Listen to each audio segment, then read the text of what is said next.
Um, I am going to be going over. I have peanut butter in my mouth. Going to be going over a game. It's not showing up, is it?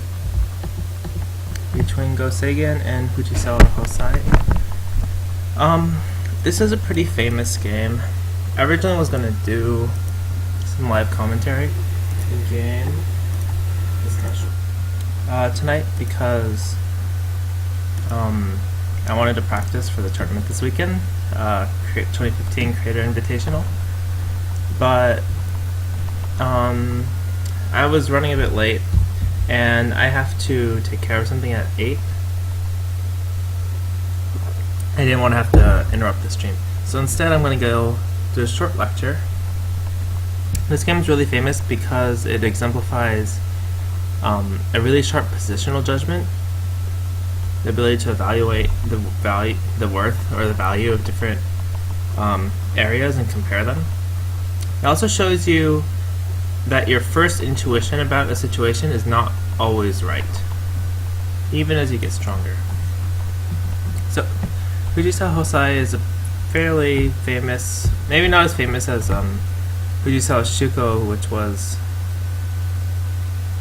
I think his cousin. I believe this is his cousin or brother, one of them. He is also a pretty strong and famous professional player. This was played in 1943, so there was no komi, which makes the victory by white all the more impressive. Yeah, so 3-4 points are fairly common, even though this is after the 1930s, which was the Nifusaki. Star points were still, they were more common, but they weren't, 3-4 points were still the predominant opening. Even for Go Seigen, he still liked to put 3-4 point. Blocking closes. This is a fairly natural way to play. It invites white to approach the bottom right next. It lets black dictate the pace and the flow of the game. Typically in no komi games, and even in komi games, we say it's pretty bad to give black 2 corner enclosures, just because it makes the game pretty easy for black to play. So white approaches. This is a very common joseki. You might see this today. This move you won't probably see today. It does make white's shape very heavy, and it is not really a bad exchange because Q7 becomes a little odd. It becomes an empty triangle, so we can't say it's a bad move, but it is not played today. And the reason is after white extends, if you don't make this exchange, you can invade at R8. So it's a little bit ajikashi, but it's not necessarily bad. I was supposed to message Monk when I got on, but I don't see him on KGS, so oh well. I'm like crooked. I don't know. I'm like looking at the camera or whatever, but it's okay. Anyway, so white extends. This is a fairly common opening. Black approaches this corner instead of the bottom left because he has this high enclosure in the upper right. In the game, white decides to enclose the bottom left corner, and that's because there's no good response.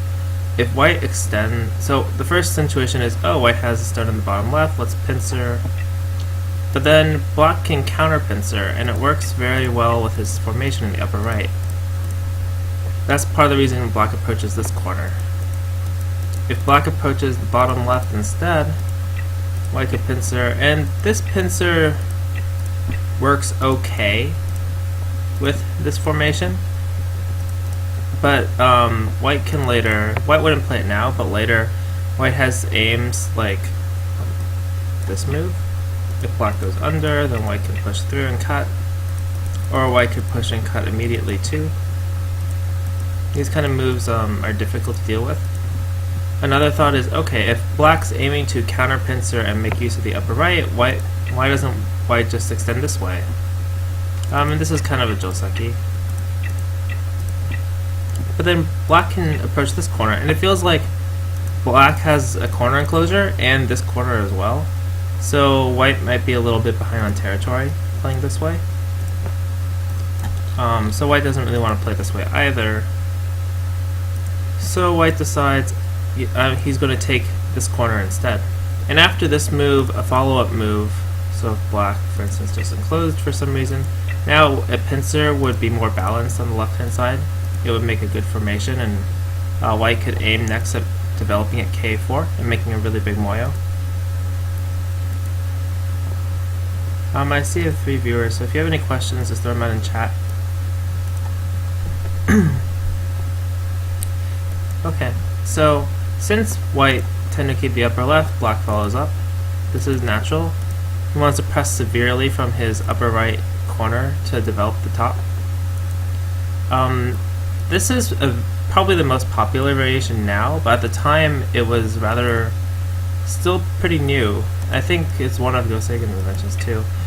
White more likely at the time would play like this. But this gives black a very solid position on the left without a lot of aji,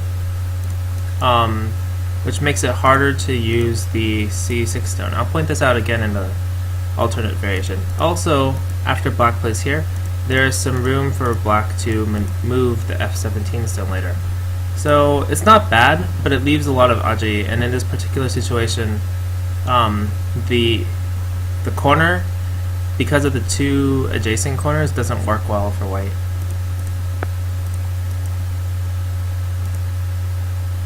Okay, so white pushes out, black pushes, white jumps. This is fairly common. Black peeps. If white just extends, then black won't necessarily push again. Black could just develop on the left. But if it's a really small difference, but if black pushes here, then white has a little bit more aji on the left because of this stone. He has this attachment now, or this placement. Also this attachment sometimes. Okay. The Joseki is for white to take the corner so he can stabilize his group. Maybe like this. But in this case, black might just develop the top and get good shape. A very nice moyo. And even if white tries to attack this group, black can run out and later play b15 to make a base. Or if white attacks this way, black can just settle. So this is a little bit uninteresting for white, especially in a no komi game. So white decides to pressure and split the top. This stone has a lot of meanings. There's a lot of reasoning behind why white plays this particular point. We'll see a little bit in the following variation, but one reason is if white follows up at n17, it makes a nice 2-space extension, as opposed to if white was closer to one side, or closer to the upper right, then it'd be more difficult. Clearly, if white wants to pincer these stones, also white can't play. If white goes further, black can make a base, which is not what white wants. White wants to play high because if black caps, then later, if black slides at b17, for instance, or plays c17, these stones are going to be isolated in the center. So black doesn't want, or white doesn't want that to happen. So that's partially why this stone is here. There's a little bit more we'll see. Black plays here because he doesn't want white to settle. Black could run out, but then white will settle, and it'll be 2 weak groups running, which is not bad for black. But black would rather have a weak white group on the left, a weak white group on the right, and only one weak black group in between. It also takes points and indirectly helps the 3 black stones by aiming to attach or slide. So it's a very good move. You should always think about not necessarily answering right away, right, for like a jump. This is possibly one variation, right? But then, you know, these are fighting each other. And maybe black wants to save the left, but there's some aji here too, you know, this kind of peep. Or just getting out. And these, it's not clear who's going to benefit from this because white has a follow-up in the upper right too. Yeah, and it's not necessary. So black could, this is a very nice, very calm way of playing for black. White turns, this is a key point of attacking. White doesn't, if black runs out now because the stone is here, For instance, if white for some reason played here, and black runs out, now since black is getting into the center first, the two stones are going to be separated and it's going to be difficult for white to manage. So this turn is very important. This Hana is a little bit questionable to me, but I suppose it's fine. If it were me, I would jump because I don't like the variation that followed in the game, but I suppose it's fine. I guess black didn't like this peep. It is a little hard to answer. Maybe. The turn is good shape generally. White Hana is black just backs off. That's pretty much the only move. If black Hana is, white could try to start a fight like this, and it feels kind of dangerous. And then, yeah, so then because of this placement of the stone, this one space eye stealing Tesuji is very nice. It's very difficult for black to manage. Black plays the empty triangle. There's not really many other moves. Black could try playing a Tesuji like peeping. But after white connects, even if black draws back, this turn is pretty difficult because it not only takes away the top points, black still has to play a move to defend the cut, and now white has Tesujis for making shape like this attachment. Sometimes this one too. So it's better for black if he wants to preserve the option of attacking both groups to not fix white's shape. And that's why he doesn't play that kind of peep. White plays a cap. The normal move would actually be to play the Kosumi because playing the knight's move, cap, exposes a bigger weakness. And when white already has two groups that are weak, this kind of cut is a very big liability. But Gosegan is reading pretty far ahead. So he has a particular strategy in mind. It's also a no-komi game, so if white plays something kind of passive like this, it might be not enough to reclaim the game. There's no follow-up from this move against the upper right. Right? All that white could do is really lean or jump. But if you cap, you open up this attachment. So white is trying to play a bit more actively. Again, there's this weakness exposed here, so it, which is because of this nice move, and which is why you usually wouldn't see it, except in this game. And that's because Gosegan's emphasizing. He doesn't really care too much about these stones. He cares about this area at the top and finding ways to manage and deal with it. So he doesn't mind sacrificing these stones if he can get a good result. H16 in particular is like a forcing move, so it's really fine to sacrifice it. Forcing moves already, by being forcing moves, by forcing your opponent to respond to them, already fulfill their role. So they don't need to do more, so you don't need to save them usually. White bumps to stop the cutting point, natural. Of course black will push, because otherwise if black pulls back, white can get good shape and is almost alive. And then this Hana is very unusual. Or not unusual, but it was what Gosegan was aiming at with the cap. If white just defends the stone, this result is really painful for white, because white can either pull back, or black can either pull back, or black can play this clamp to settle the shape. Or maybe slide. I have to look at it a bit more. But in any case, there's a lot of linking Aji. And really, all white has done is made this group here that he has to protect now. It's a very heavy, inflexible group. So instead of making that group, he's totally willing to allow black to cut these off. In exchange, he wants to eat into the upper right corner with his Hana. That's what Gosegan's plan is. He doesn't want to get too caught up in any one place, so he's willing to sacrifice them. Black plays this Hana. If black just cuts right away, there is a lot of bad Aji. Black has to end up playing this Hana anyway, but it's conceivable white might descend, forcing black to defend, and then playing here. This corner is really dangerous now, and there's still some Aji in the top. Not to mention black doesn't gain many points now, right? So let's say black defends.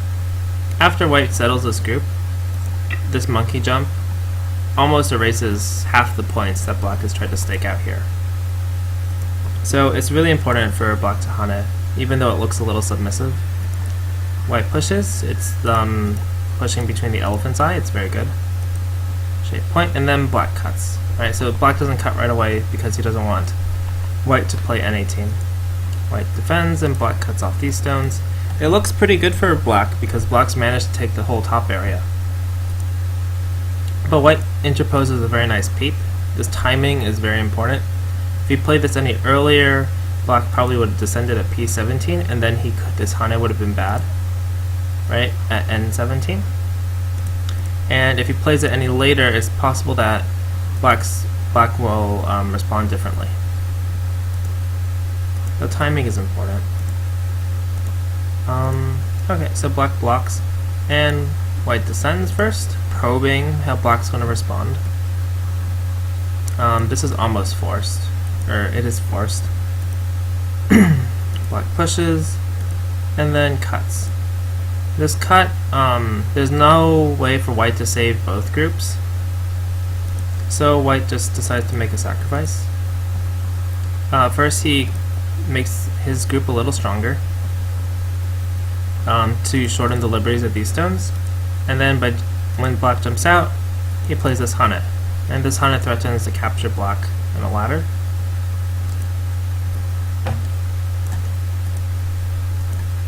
So black connects, and then white defends.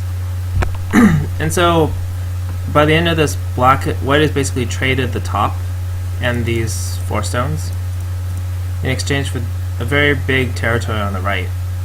And I think if it were me, I'd feel like white is a little bit ahead, maybe 5 points or 3 points, which is pretty good for no komi, right? Maybe, actually, if it's no komi, I feel like the game is pretty even. It's probably even at this point. But that means white caught up from the first move. Black plays here. This is a very important point. If black plays anywhere else, right? Maybe not now, but this is a very big move, as is this. Right, so now white can take the corner, and black no longer has any possibility to attack this white group. So this is a really important time for black to play here. If he plays anywhere else, he'll lose the chance to attack. And of course, you always want to attack from the base. Black takes points and takes away the corner from white, and removes white's base. White hanes, black connects, and white pushes. I was originally curious why black didn't play this move, but I think it's because even after these exchanges, there's some bad aji with this crosscut. If black tries to move to take this stone, then white can take the corner. So black doesn't want to deal with that, so instead he just connects solidly. And if white plays B18 now, black can peep and take away the eye. The corner is still only one eye, so then black could launch an attack on the whole group. White forces, and then counterattacks. I feel like if white had komi, white would probably just hane here, because the corner is fairly big. It achieves the same goal of removing black's base. White still has some attachment aji, so maybe black has to hold back a line. It's a little submissive though, so I'm not really sure. But this would be more normal in a modern game if white had komi. But white wants to play more actively because the game is still pretty close. So he pincers black, putting pressure. Black makes a base for himself in the corner, but it's in gote. And white caps. This is a very key shape. It comes up a lot. It's a very common technique to attack because it exposes a vital point at B13.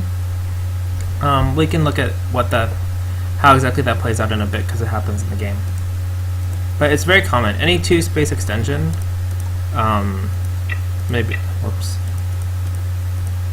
any kind of 2-space extension like this Maybe white has some stones here that aren't floating. Right, this kind of cap, okay, maybe like this. This kind of cap is really strong because it exposes the weakness at G2. This is a really good shape to know, just in general. So black runs out between the elephant's eye. It's the shape weakness, but it's not really that big of a deal for white because it doesn't help black make eye shape or extend his space. White follows up by capping, and black runs out. White follows. White's pretty happy about this exchange. Black is running on dame, white's making points, and a bit of influence. Pushes, white exchanges. It's important to note white doesn't hane. A lot of maybe low dawn players. I know my KJ says I'm low dawn, and I am low dawn when I'm not thinking. But a lot of weaker players will hane because they think, oh, it's exposing this weakness for black, right?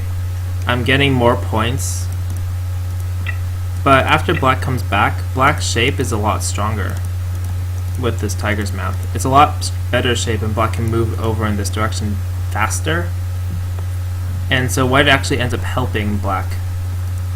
Whereas by just pulling back, black can only really attach. If he doesn't attach, he can play this kusumi. But it's harder for black to run away. So it's a really important key thing to not help your opponent when you're attacking. I think I talked about that in one of my videos, not giving your opponent free moves. This kind of hane gives black, is sort of like giving a black free moves by helping him move this way. Move towards the bottom faster. So black attaches. This is really the only way for black to move out now. And white hanes. Black crosscuts. The timing of this is really important. If black just backs off, white will peep at this eye, and this becomes a gote move to defend. Not completely, but white's pretty happy to settle. White still has a bunch of forcing moves here, so it's not, after this, white is pretty secured at the top, and then white could take sente to get the last big point. Maybe white would hold back a little bit with the thickness here, but it's the same idea. Black's trying to crosscut in order to both probe how white's going to respond, and also to take sente and create forcing moves. This is another kind of probe. Black saw that white pulled back here, and is saying, oh, I'm gonna, spoil the shape, make white heavier, make it harder for him to run out with this group, but it's actually kind of a mistake. White doesn't have to connect because this is only like 10 points, right? 1, 2, 3, 4, 5, 6, 7, 8, so it's 16 points, 15 points. Although black has a capture, so it's like 15 points. But instead of connecting, white just plays the poneki, right? White doesn't have to try to save his shape. If white connects, this exchange is really good for black, because now white doesn't have an eye at the top and white becomes very heavy. And we see the purpose of G10. After black pulls out, white can't really play something like this because after black runs this way, even though black's group is a little bit weak on the left, white's group here has no eyes. Maybe half an eye here. But there's no eyes at the top. There's no way for white to make 2 eyes, right? Throw in. Here they're both fake eyes. Here it's throw in again. So we see what black's intention was with this cut and with this peep. But white ignores it because he's saying that the center area, in combination with this weakness here, is much bigger than the top. Black follows up because otherwise his E17 move is actually meaningless. If he doesn't follow up, it's a dominant point, right? So he has to follow up. And then white follows up with his original aim in this shape. So the idea behind this is white can play, in the game black plays here, but let's say black cuts. If black cuts, then these 3 stones are isolated.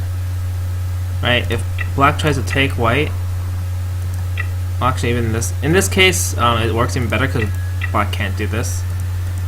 and if black pulls back, white can kill these 2 stones before black kills these 2. But even if you pretend these 4 stones were in here, normally black would kill these, but then white gets very good thickness in the center, or in this case kills these stones. So it's a very good exchange.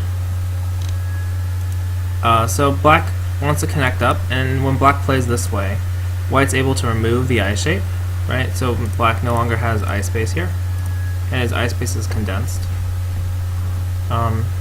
So white profits a bit, and then takes the pawn and key. White is now very thick in the bottom area, so it makes sense that black's next move would be to reduce this thickness, which is what this move is. I think most modern... White's next move kind of confused me. Most players at first it confused me because I thought white would invade. And then after black plays here, white would like push, expose the weakness, and then attack these because white is very thick on the left. But this is actually overplay because there's still weaknesses in the corner that black can aim at. So instead, white just defends calmly. This is a very big move. It secures a lot of points on the side, but more importantly, it removes all the aji in the corner that black can try to exploit. And it also starts developing the center a bit, and black has to defend the J3 stone, which he does. This move's a little better than this, or jumping. I actually don't know why I'm saying this. Someone asked me about it before when I was showing this game. The general idea, this happens a lot in amateur games, and I'm not saying I'm a professional because I'm not, but it happens that people try to make,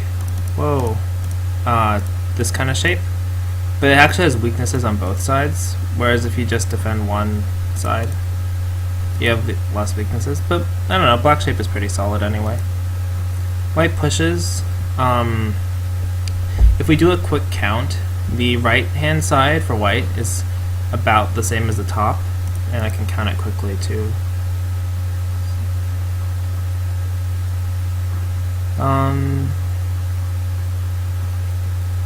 So there's about 50 points for black at the top, and on the right hand side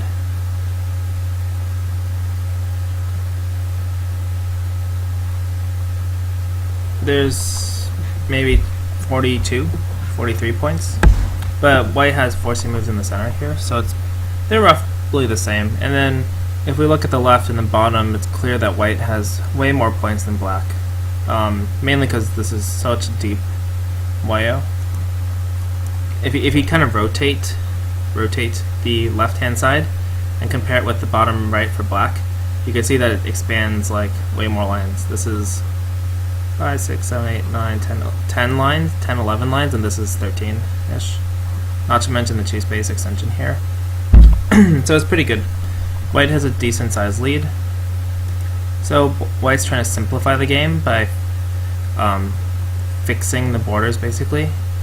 It's kind of like a reduction move. It prevents black from expanding more, but also fixes the borders.